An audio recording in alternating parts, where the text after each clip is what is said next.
some names and subjects and let you give me some short responses because I want to leave some time to talk about your book. Campaign issues like immigration policy from here going forward. Well, my approach has been more through economics, and I've been opposed to amnesty. I want people to obey the law. I want to have strong borders. I think we should forget about the borders around the world and worry more about ours. I think if we had a healthy free market economy, there would be a high demand for immigrants to come and work, whether they're laboring or technical people. We would need them and we would welcome them because they wouldn't be seen as a threat. What about the ones who are already here? I don't think they should be rewarded. I do not think that that should be a road to citizenship. But also I recognize the fact that you can't have I mean, how many armies would we need to round up a million? How many million? 12 million. 12 million people. That would be pretty difficult to do. So I don't think I would expect that to happen. But I'd like to remove all the incentives, whether it's amnesty, promise of citizenship, reward for breaking the law, free medical care, and free education. As long as you do that, you're going to have illegal immigration. Two things. One, that you agree with John McCain on, and one that you disagree with John McCain on. I have trouble finding anything we agree on because you have to look at his voting record versus what he's saying now. Now he's for less taxes, but when he had a chance to vote for it, he didn't do that. So I'd have to say maybe we agree on that.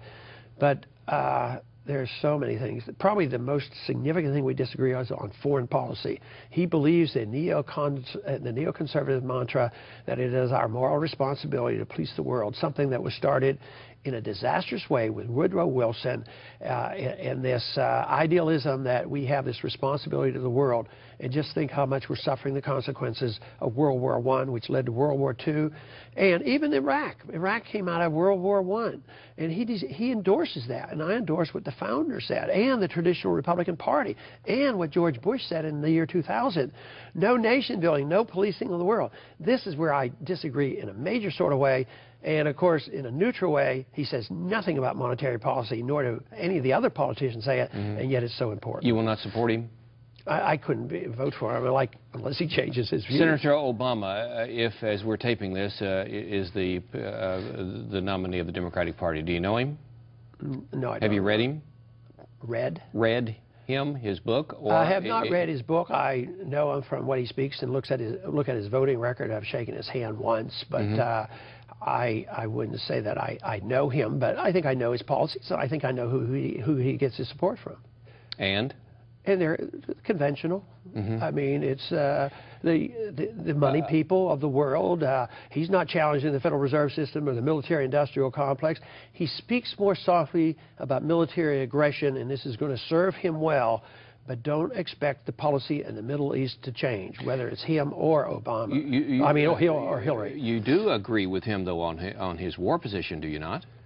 Well, what he says right now. But you think what he says to be opposed to the war and what his Middle East policy might be when he elected? He wants to shift the troops around. He'd put more troops in Afghanistan. Yeah. So he doesn't even touch on the idea of non-intervention and a constitutional foreign policy. Your new book, The Revolution, a Manifesto, your sixth book, I think, was difficult for me to find, sold out all over the place. In fact, sold out on Amazon, back-ordered several weeks.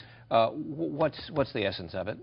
It's the essence of almost what we've been talking about, you know, foreign policy, monetary policy, the Constitution, civil liberties. And I've more or less taken what I've talked about for the last year and a half in the platform and put it into a compact book where people say, well, what really is it that the revolution is all about? We didn't start the term the Ron Paul Revolution. Somebody else did that. So I picked up on this. And what is the revolution about? What is the manifesto? What do we stand for? Your philosophy. And it turns out I don't claim it's my philosophy. I've sort of put it together in a campaign that became recognizable, but it's the philosophy of liberty, which people have been putting together for a lot of years. And the founders talk about, in many ways, it's the restoration of the sentiment of the revolution of the 1776. Well, I look forward to looking at it. And finally, with about a minute or so left, I want to ask you, how's the campaign changed you, other than taking you away on weekends and during the week, maybe for debates, from your wonderful wife, the author of the cookbook? She probably misses you being away from home. How's it changed your life?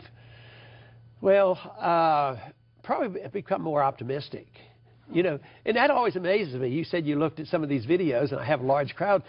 And you know, I'll talk about the problems. I say, look at what you guys are inheriting. And they talk to young people. You're inheriting all this debt and this war and all these things. And yet they go out ecstatic and excited. And I figure, well, why is this? And I've come to the conclusion it's because I'm telling the truth about the problems and giving them an answer on what we ought to do. Is answering something grand and very American and very patriotic. And that is defend freedom and defend America and defend the Constitution. Well, maybe you've just given me the final answer, the impact that this has had on you and sort of your legacy. It is optimism for the country and our future? Oh, I think so. And yet with a great deal of worry. If we do nothing, though, we better worry more. But the seeds are out there. We've planted a lot of seeds, and the numbers are growing. If our 2 or 3 million people that we have looking at our campaign right now, we just influence one person, you know, this could be a real movement before it's all over. You see this going on beyond 2008? Absolutely. I couldn't stop it if I tried. Well, that's a wonderful legacy for you, don't you think? I think so. I think it's a legacy for the philosophy. Well, Congressman Ron Paul, it's been a pleasure to have you in Kentucky and on One-to-One, and we appreciate it so much. And I do look forward. I have to tell you, I usually try to read all the material before I interview someone, but as I said, this book was sold out in the bookstores and on Amazon, so it must be a good read. Sounds like good news for me. Thank you, sir, for being with us. For One-to-One, I'm Bill Goodman.